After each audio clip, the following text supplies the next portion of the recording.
All right, let's kick this off with a quick eye-popping stat. Every single October, the simple #$ Halloween meme explodes, racking up north of 2 billion views on TikTok alone. You heard that right, 2 billion. Yet, when you look at brand activity, a shocking 95% of their meticulously crafted agency-approved posts just vanish without a trace. Why does this happen year after year? Because they're still stuck in the past, forcing pumpkin emojis into product shots and calling it spooky season marketing. They're missing the entire point. Meanwhile, a handful of truly scrappy accounts, the ones who really get it, are quietly pulling six-figure reach with one stupid, simple tactic. They flip the script entirely. They don't try to be funny themselves, they make the audience do the joking. And that, my friends, is where the magic happens. Think about it. Most companies treat Halloween like it's just another corporate dress-up day, a costume they zip on once a year, usually with an audible groan. They'll slap a pixelated witch hat on their logo, maybe tweet out a lukewarm "Booyah," 10% off, and then genuinely wonder why nobody shares it, why their engagement is flatter than a vampire's heart monitor. The truth is, fans scroll past this stuff faster than a ghost through a wall because the content feels utterly inauthentic. It's like a telemarketer wearing a rubber monster mask. You can see right through the disguise. It's clearly just sales, dressed up for one night, trying to trick you into buying something. And here's the kicker. The algorithm, that all-seeing, all-knowing digital gatekeeper, absolutely punishes anything that smells like an ad. And Halloween creative that isn't genuinely native to meme culture, that screams ad louder than a door-to-door vampire trying to sell you a timeshare. It's a guaranteed way to get buried in the feed, ensuring your message never sees the light of day. It's not just ineffective, it's actively detrimental to your brand's reach and reputation. You're not just missing an opportunity, you're digging yourself a hole. Cast your mind back to last year, or the year before. Remember the airline that photoshopped its plane in a ghost sheet, thinking it was peak comedy? 46,000 followers, 87 likes, and a grand total of 0 comments. Crickets. Or how about the protein bar brand that ran with the tagline 5% scarier gains plastered over a bodybuilder in zombie makeup? Again, crickets. Not even a groan. It's painful to watch, isn't it? These brands, bless their hearts, were trying, but they were speaking a dead language. Audiences today are fluent in meme speak. They understand the nuances, the irony, the self-referential humor. If the joke isn't theirs, if it doesn't resonate with their lived experience, they swipe. They move on. Every forced pun, every corporate attempt at being relatable that falls flat is another reason for someone to unfollow, another tick against your brand's authenticity. And the feed? It buries those tone-deaf posts faster than a vampire caught in direct sunlight without sunscreen. It's not just about getting ignored, it's about actively alienating an audience that knows genuine humor when they see it. You're not just losing engagement, you're losing credibility, and that's a far scarier prospect. So, how do we fix this? Simple. We flip the script. Instead of your brand trying to tell the joke, you hand your fans the setup and let them deliver the punchline for you. That's the entire play. The whole secret sauce. User-generated memes wrapped in a blanket of relatable Halloween truth. Your brand's job isn't to be a stand-up comedian, it's to be the clever host who provides the perfect prompt, a setup so specific, so intriguing, that your followers can't resist proving how witty and clever they are.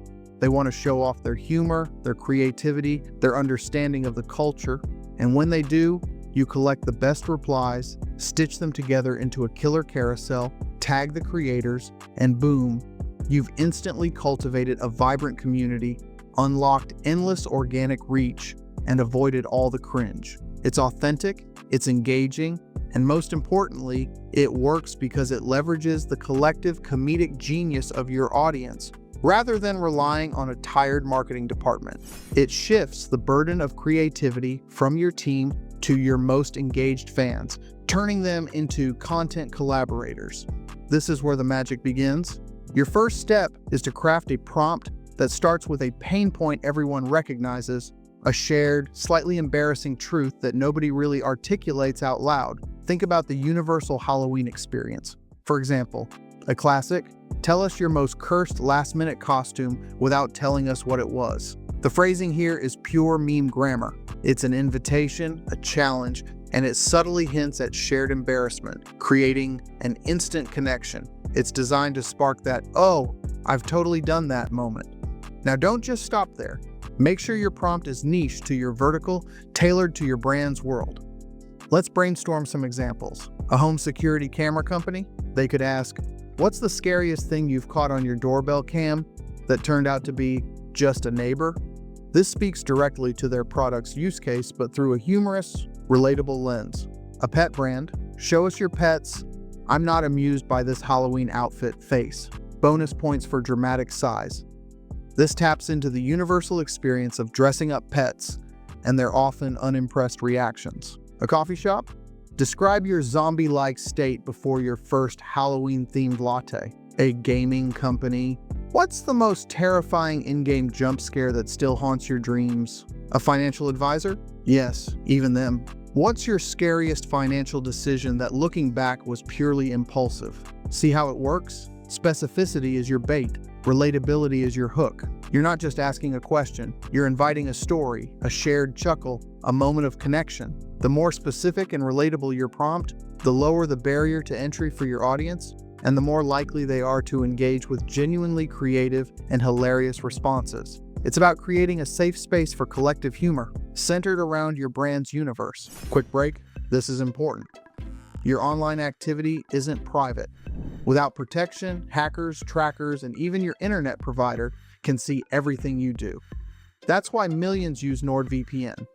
With one deal, you can protect up to 10 devices, get up to 77% off, plus 3 extra months free. Secure your connection today. Links in the description below. Now, back to the video. Once you've got that killer prompt, you need to funnel those brilliant user creations. How? By dropping the prompt inside a low-friction challenge. Keep it incredibly simple. 1 hashtag, 1 week, 1 clear ask. That hashtag is crucial. It's the collecting point for all this amazing content. And here's a pro tip. Make sure the hashtag lives prominently in your bio, not just buried in the caption. Why? So when others inevitably repost or share, it doesn't look spammy or like you're just begging for attention. It looks like a natural, ongoing conversation. Now, for the incentive, you don't need to break the bank. Offer micro prizes. Something like the top 5 funniest memes get featured on our page and receive a $25 gift card. Let's do the math. Your total cost, a measly $125. The potential impressions, astronomical. You're not just getting 5 individual entries, you're igniting a competitive fire. You'll have 5 creators racing to out-meme each other, actively recruiting their friends to vote, share, and engage. This isn't just about collecting content. It's about manufacturing virality without paying exorbitant influencer rates. It's about leveraging human psychology, the desire to win, to be recognized, to be part of something fun. These micro-incentives act as powerful catalysts, turning passive followers into active brand advocates and content creators. It's an investment that pays dividends in engagement and authentic reach. This step is all about momentum and recognition. Within 24 hours of launching your challenge, you need to be actively engaging. Don't just sit back and wait. Start duetting, stitching, or quote tweeting the funniest, most creative entries you see. But here's the crucial part. Always add your own caption that extends the joke, that adds another layer of humor or insight. Never ever just hit like or say, "Love this." That's lazy and uninspired. For example, if someone posts a hilarious costume fail, you might retweet it with, "Okay, but seriously, how did they even get into that car?" Pure dedication to the struggle. This shows you're paying attention, that you get the joke, and that you're part of the conversation. What does this accomplish? First, creators feel seen, valued, and celebrated. This fuels their loyalty and encourages even more participation. Second, your followers see that you're active, responsive, and genuinely engaged with your community. This builds trust and rapport. Third, and critically, the algorithm registers constant conversation, interaction, and new content creation around your brand. It sees you as a hub of activity, which boosts your visibility. Beyond immediate engagement, Pin the absolute best user-generated content, UGC, to your profile for the entire week of the challenge. Make it front and center after the challenge concludes. Don't let it die. Compile the top 10 entries into a highlight reel, a slick video, or a multi-image carousel.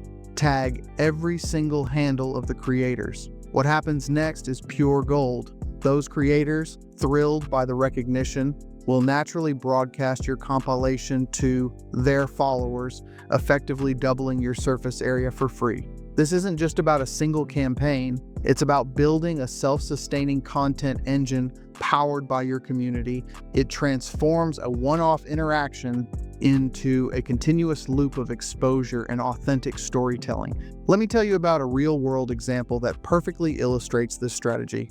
In 2023, a small 3-person candle company, let's call them Wick and Whimsy, decided to try something different for Halloween. They ran a challenge called Scariest Wax Pour Fail, inviting their community to share videos or photos of their most disastrous candle-making attempts. They offered a single, modest $50 product bundle as the prize. That's it, one bundle. What they got in return was astounding. Over 400 meme-style videos and photos, each one a testament to the relatable struggle of crafting.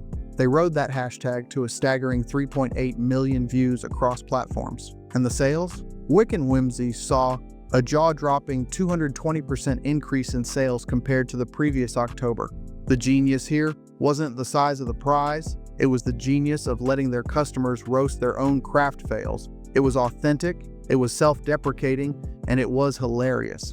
People love to connect over shared imperfections and humorous mishaps. This case study isn't an anomaly, it's a blueprint. It proves unequivocally that authenticity beats budget every single time. You don't need a massive marketing spend. You need a deep understanding of your audience and the courage to hand them the microphone. It's a powerful reminder that the best content often comes from the people who love your brand the most. If this framework has already sparked a dozen ideas in your head, if you're already picturing the perfect prompt for your brand, then do yourself a favor. Smash that subscribe button, because next week I'm dropping something even more tactical, the exact DM template I use to recruit micro creators for free, expanding this strategy even further. You absolutely will not want to miss it, trust me. Now I know what some of you are thinking. What about trolls? What if someone posts something inappropriate or off-brand? That's a totally valid concern, and it's why setting guardrails is essential. You're not stifling creativity, you're simply funneling it into productive, brand-aligned channels. In your prompt, be explicit. Keep it PG. No politics, no hate speech. These are non-negotiable boundaries. Beyond clear guidelines, you need a monitoring system. You don't need expensive software. A free social listening tool or even just dedicated staff monitoring the hashtag can work wonders. The goal is to hide or remove anything off-brand within minutes. The beauty of this strategy, however, is that the audience often self-polices. If someone crosses the line, loyal fans usually dogpile the offender, calling them out, reporting their content before you even have a chance to see it. Your community becomes your first line of defense, demonstrating the power of a truly engaged and invested audience. This collective ownership of the content ensures that the overall tone remains positive and aligned with your brand values. This strategy isn't a one-size-fits-all copy-paste solution. It's about meeting your audience where they already speak, adapting the format to each platform's native language. TikTok, for instance, thrives on fast cuts, trending sounds, and on-screen captions. So, when you issue your prompt, encourage creators to flash their meme text directly on screen, perhaps even using a popular audio track. Instagram favors aesthetics, carousels, and visually striking content. For your prompt there, you might ask users to design square panels, perhaps creating a multi-slide meme story or a graphic with a clever overlay. Twitter, yes, is the land of threaded punchlines and witty retorts. Encourage quote retweet chains where users add their own layer of humor to an existing meme or prompt. The key is to use the same core hashtag everywhere. That's your unifying thread. But the platform, native formatting, that's on the creator, not you. You simply provide the inspiration and the space, and they'll adapt it to their preferred medium. This makes participation frictionless and ensures your campaign feels organic and authentic across your entire digital footprint. It acknowledges that different platforms have different communication styles and empowers your audience to express themselves in ways that feel natural to them. Don't let all that incredible UGC disappear into the digital ether once November 1st rolls around. This content has a much longer shelf life than a single holiday. After Halloween, pivot your hashtag slightly, resurface the best entries with a new angle, perhaps a best of the decade nostalgia series or a greatest hits compilation. Nostalgia, especially for shared humor, is a cheat code for engagement. People love looking back and reliving those funny moments. And here's where you truly build a perennial buzz loop. Turn the top memes, the absolute fan favorites, into limited edition merchandise for the following September. Imagine a t-shirt featuring the winning cursed costume meme or a mug with the scariest doorbell cam quote. Fans who missed their shot last year or who loved the content will jump early to grab these exclusive items, giving you a preseason buzz that compounds annually. You're not just creating content, you're creating intellectual property, brand artifacts, and a continuous cycle of anticipation and engagement. This turns a one-time campaign into a cornerstone of your annual marketing strategy, building excitement and community year after year. So, there you have it. Halloween marketing doesn't have to be that awkward, ill-fitting costume you force on your brand. It doesn't have to be a cringe fest of forced puns and obvious sales pitches. Instead, hand the mic to your fans. Let them roast the holiday, let them share their relatable struggles, and then ride their jokes, their creativity, and their authentic engagement past the algorithm and straight into the trending tab. One brilliant prompt, one unifying hashtag, 1 week of active engagement. That's the entire spell. It's simple, it's powerful, and it works. Now, I want to hear from you. What prompt could your brand post tonight that your followers would absolutely clamor to memeify? Drop your idea in the comments below. Let's workshop it together. I'll personally reply to the first 50 with tweaks that sharpen the hook and get those creative juices flowing. See you in the thread, and seriously, don't ghost me.